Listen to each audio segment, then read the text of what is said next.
You woke up today, and for a split second, before the weight of your name and your history settled back onto your shoulders, there was a neutral silence. But then the engine started. You reached for your phone, looking for a spark, a reason to care, a notification that might signal that today would be different. You scrolled through the digital debris of other people's lives, waiting for that familiar hit of interest, that old warmth of ambition or curiosity. But it didn't come. It hasn't come for a long time. You look at the things that used to set your soul on fire, your career goals, your hobbies, the people you thought you loved, the dreams you once carefully curated, and they all look like gray ash. They look like props on a movie set after the production has been canceled. You might have called this burnout. You might have called it depression, or a quarter life, or a midlife crisis. You might have even gone to a professional to have this hollowness labeled and filed away under a clinical term. But deep down, in that quiet place where you cannot lie to yourself, you know that a pill or a vacation or a new job won't fix this. Because this isn't a malfunction of your brain's chemistry. It is a rebellion of your soul. The reason nothing animates you anymore is not because you have lost your way, but because you have finally arrived at the edge of the map the system drew for you.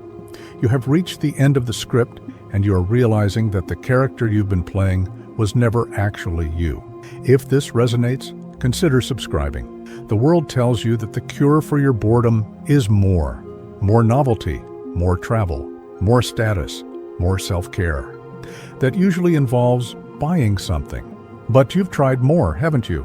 You've chased the horizon, only to find that the horizon recedes at the exact same pace as your pursuit. This exhaustion you feel is the result of a lifelong hunger for a meal that doesn't exist within the walls of the matrix we inhabit. We are living in a society designed to keep us in a state of perpetual almost. We are almost happy, almost successful, almost satisfied. The system thrives on your dissatisfaction because a satisfied person stops consuming. A person who finds peace is a threat to a GDP built on anxiety. We are taught from birth to outsource our sense of meaning.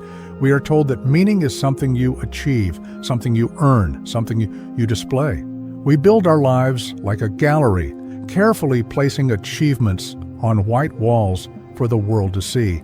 But eventually you find yourself standing alone in that gallery at 3 a.m, looking at the trophies and the certificates, and you realize they are cold. They have no pulse. They cannot love you back, and more importantly, they cannot tell you who you are.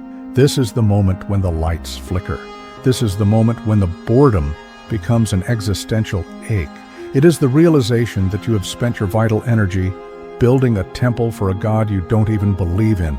The system, the matrix, the collective they, has a very specific plan for this moment of your life. It wants you to feel guilty for your lack of enthusiasm. It wants you to think you are broken so that it can sell you the repair kit. It wants you to distract yourself with louder music, faster cars, and more complex dramas. It wants you to stay in the loop of problem and solution, never realizing that the entire game is the problem. But what if I told you that this numbness is actually a supreme form of intelligence? What if I told you that your inability to be excited by the mundane traps of modern life is the first sign of your liberation? If this resonates, consider subscribing. Let's look at the philosophy of this void. Friedrich Nietzsche famously spoke of the last man.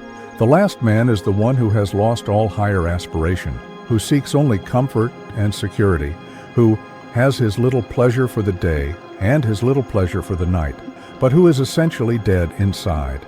The last man is the ultimate product of the system. He is the person who is animated by trivialities because he has forgotten how to be moved by the sublime.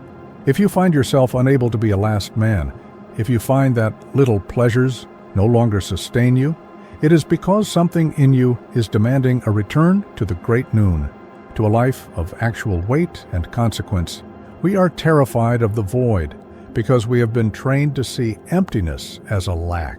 But in the eyes of the great existentialists, the void is the only honest starting point. Jean-Paul Sartre argued that man is a useless passion, a being who creates himself out of nothingness. If you feel like nothing, it means you are finally a blank canvas. The something you were before was just a collection of societal imprints. The you that was excited by shallow status symbols was a you that was constructed by marketing departments and parental expectations.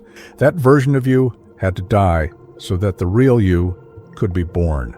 Arthur Schopenhauer, the great pessimist, suggested that life swings like a pendulum between pain and boredom. We suffer when we don't have what we want, and we are bored the moment we get it.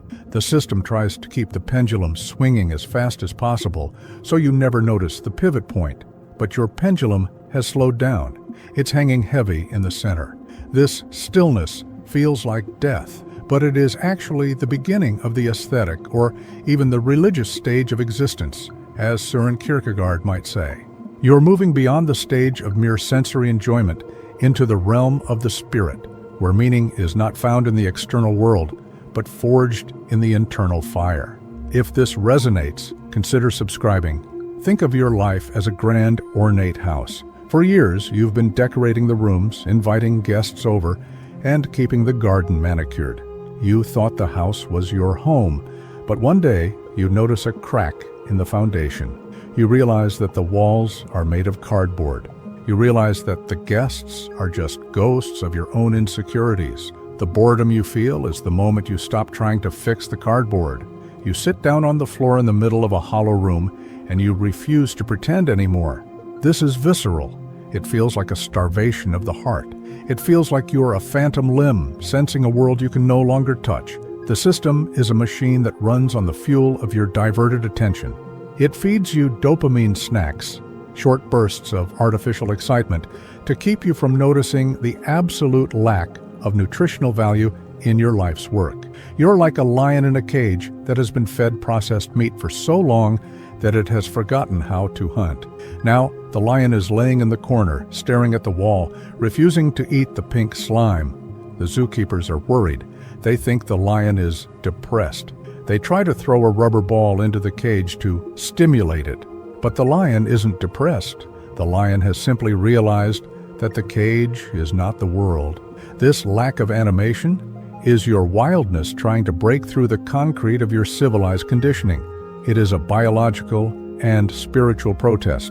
Every time you feel that heavy no in your chest when you think about your to-do list or your career trajectory, that is your soul saying, "This is not why I am here. I did not cross oceans of evolution and eons of stardust to fill out spreadsheets and chase likes on a screen." The system calls this anhedonia. I call it the beginning of the great refusal. It is the moment you stop being a battery for a machine that doesn't care if you live or die. If this resonates, consider subscribing. The warning I must give you is this: the system is very good at recapturing those who wander. When you feel this void, you will be tempted by false awakenings. You will be tempted by the wellness industry, which will try to sell you a more authentic version of the same cage. You will be tempted by extreme hedonism, drugs, sex, or thrill-seeking, thinking that if you just turn up the volume, you'll feel something again. But these are just different flavors of the same anesthesia. They are the system's way of saying, if you don't like this room, try the one with the blue lights. Hedonism is the most common trap.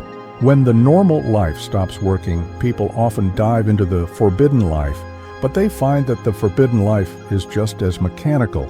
A life dedicated to pleasure is the most boring life of all because it requires no creativity, no sacrifice, and no depth.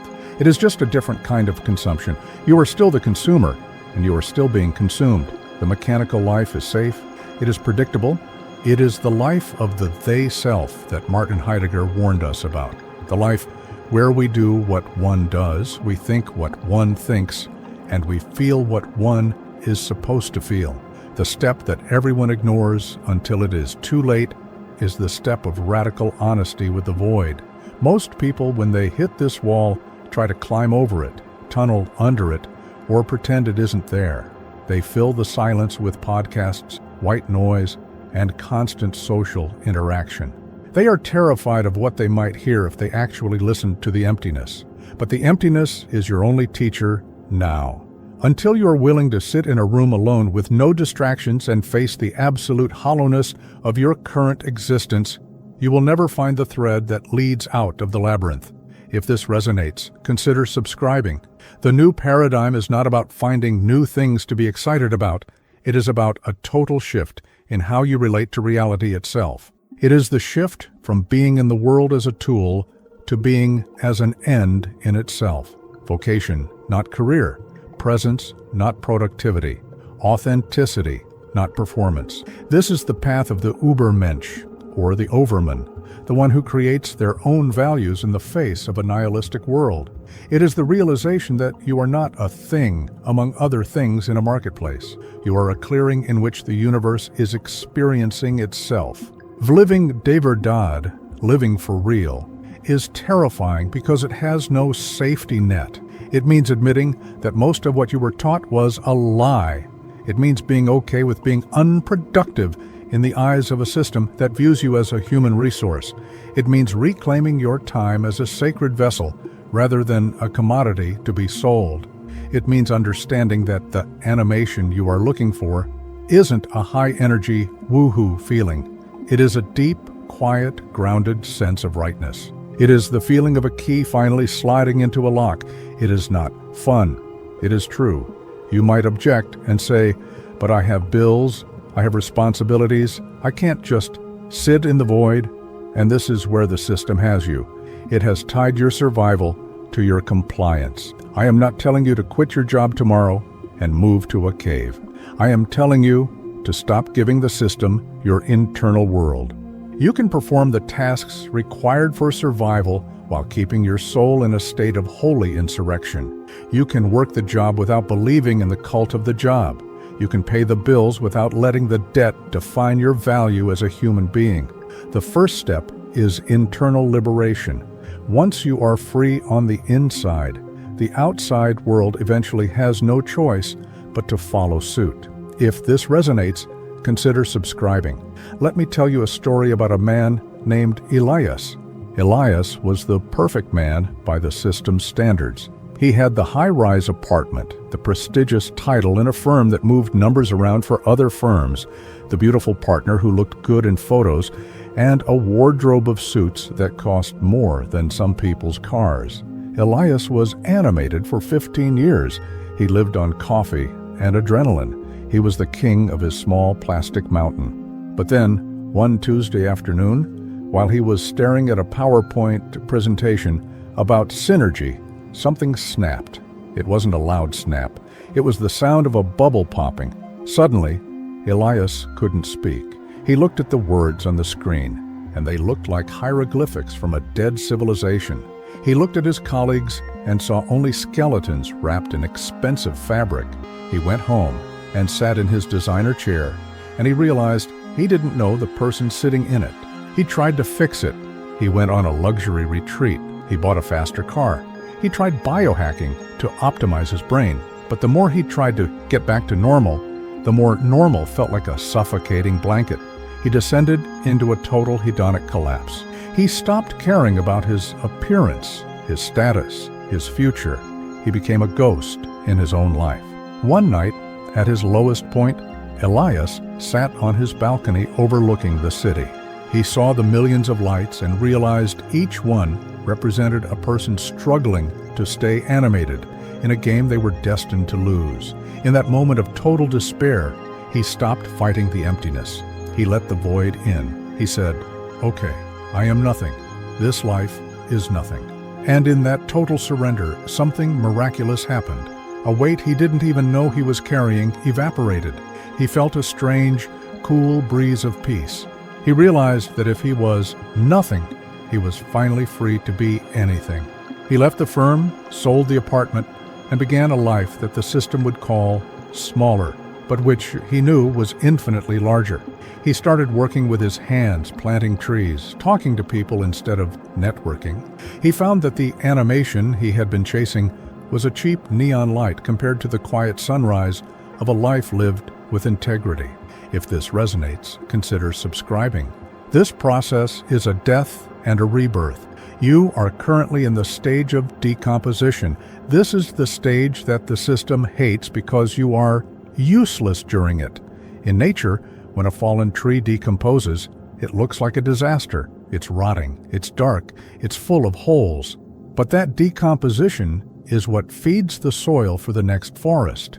Your boredom and your lack of spark are the rotting away of your false self. It is a necessary alchemy.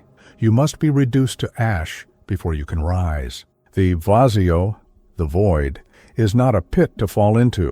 It is a womb from which you will emerge. We are so afraid of being empty because we have been conditioned to fill every second with noise. But think about a musical instrument.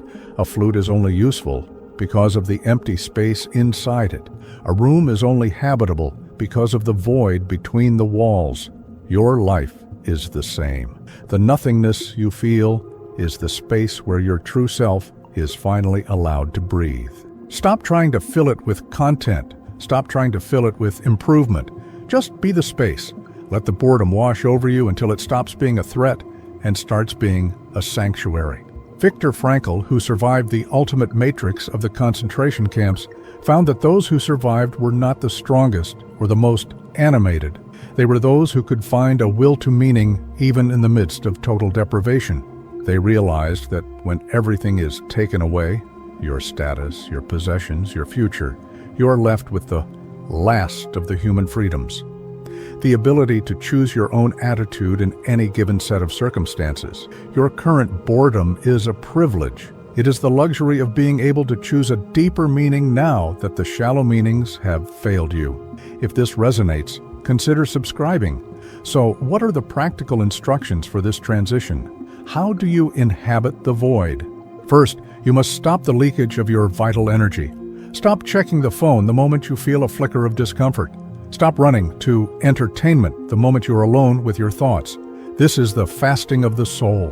When you feel that urge to distract yourself, sit still. Feel the discomfort, trace it back to its source. Where does the lack live in your body? Is it a tightness in the throat? A heaviness in the stomach? Be with it. Don't judge it. Don't try to fix it with a positive affirmation. Just acknowledge, this is the feeling of the system leaving my body.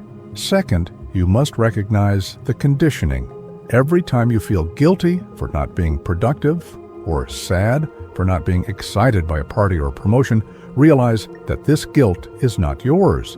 It is a software program designed to keep you in line.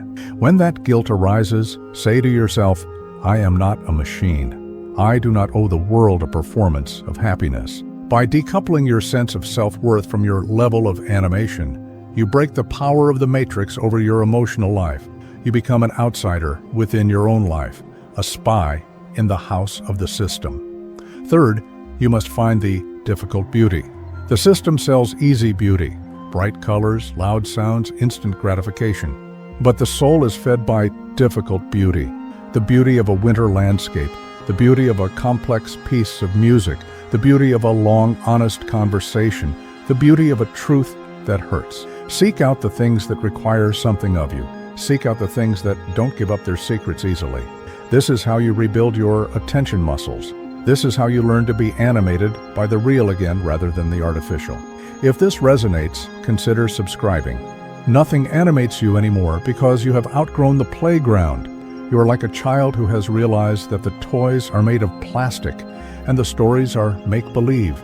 You are standing at the gate of the park, looking out at the vast, dark, beautiful wilderness of reality. It's scary because there are no signs, no safety rails, and no one to tell you where to go. But it is also the first time in your life that you are truly free. The boredom is the silence before the symphony begins. It is the darkness before your eyes adjust to a different kind of light. The step that everyone ignores is the step of letting the old world die completely. We try to carry the furniture of our old lives into our new existence. We want the awakening, but we still want the likes. We want the depth, but we still want the security. But you cannot have both. You must be willing to be unsuccessful in the eyes of the world to be successful in the eyes of your own soul. You must be willing to be boring to others so that you can be fascinating to yourself. This is the narrow gate that all the great philosophers and mystics spoke of. We are living in an age of the great transition. The systems we have built, economic, social, psychological, are all showing their cracks. The anhedonia of the individual is a micro-reflection of the exhaustion of the collective. We are tired of the lie. We are tired of the matrix and its promise of a happiness that is always just around the corner. By refusing to be animated by the old world, you are participating in the birth of something new. You are a pioneer of a new way of being human, one that is grounded in the truth of the void rather than the illusion of the feast. If this resonates, consider subscribing. Do not fear the step that everyone ignores. Do not fear the silence that comes after the music stops. That silence is not an end. It is a beginning. It is the place where you finally meet yourself, stripped of all the labels, all the expectations, and all the animations of the system. It is the moment of your true birth. You are not lost. You are just finally finished with being found by things that don't matter. You are not empty. You are finally clean enough to be filled with something real.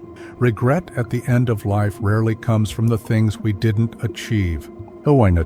It comes from the moments we weren't there.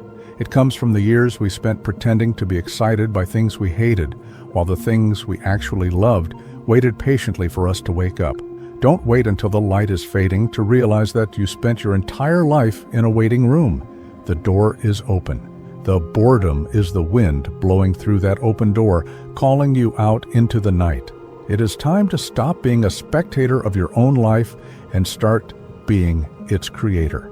You are the master of the void. You are the architect of the silence. The system can have your labor, it can have your taxes, and it can have your data, but it cannot have your soul unless you give it away in exchange for a spark that will only burn out by morning.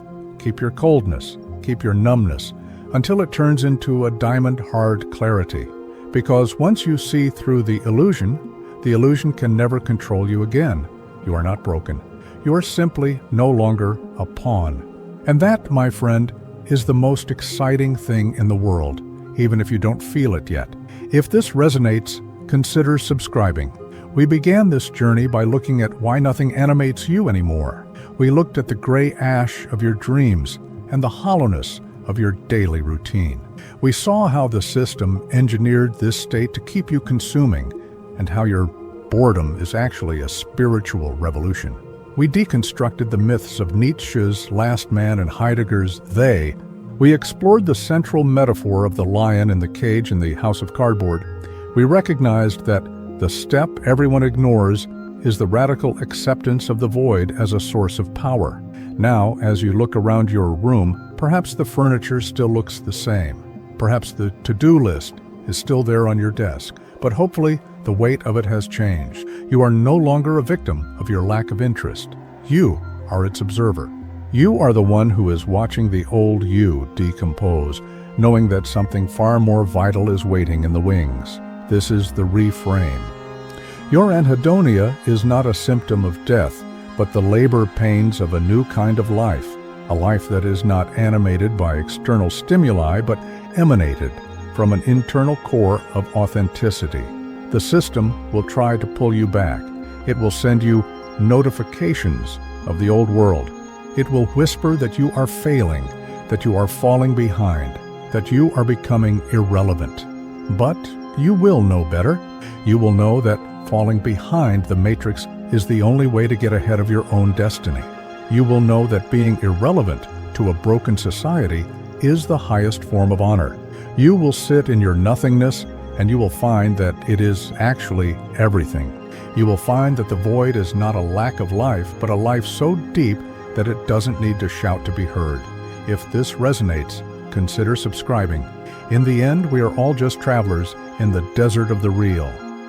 We can either wander the dunes looking for a mirage that will never quench our thirst, or we can learn to dig a well in the center of our own hearts. The animation you seek is at the bottom of that well. It is not a flash of lightning.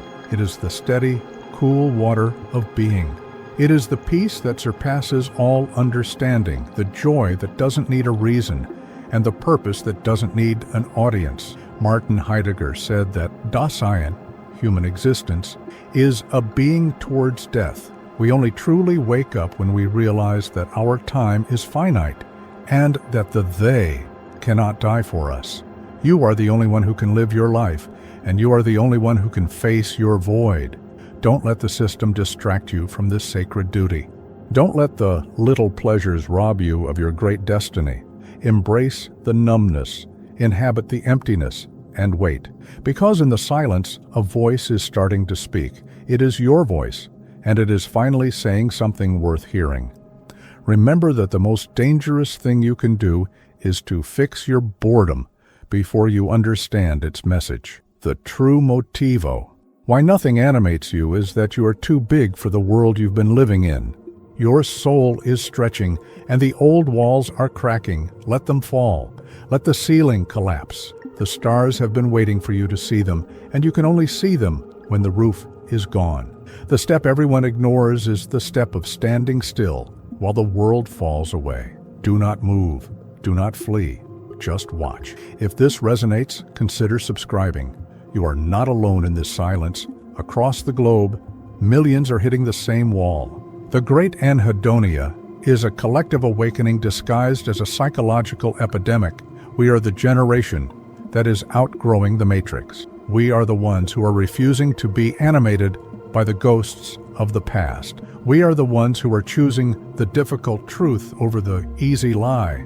And though it feels lonely right now, this is the most profound connection we can have, the shared recognition that we are all finally waking up to the reality of our own existence. The step you are taking now, the step of listening to this, of thinking these thoughts, of feeling this heavy, honest void, is the most important step of your life. It is the step that changes you from a human resource into a human being. It is the step that moves you from the matrix into the real. It is the step that most people ignore until they are on their deathbeds, looking back at a life that belonged to someone else. But you are taking it now. You are taking it while you still have breath, while you still have time, and while you still have the power to choose. So the next time you feel that wave of nothingness wash over you, don't reach for the phone, don't reach for the bottle, don't reach for the fix. Reach for the center of the feeling, dive into the gray, swim through the numbness, because on the other side of that ocean of ash is a continent of fire. It is a world where you are not animated by things, but where things are animated by you. It is a world where meaning is not something you find, but something you are. And that world has been waiting for you since the moment you were born.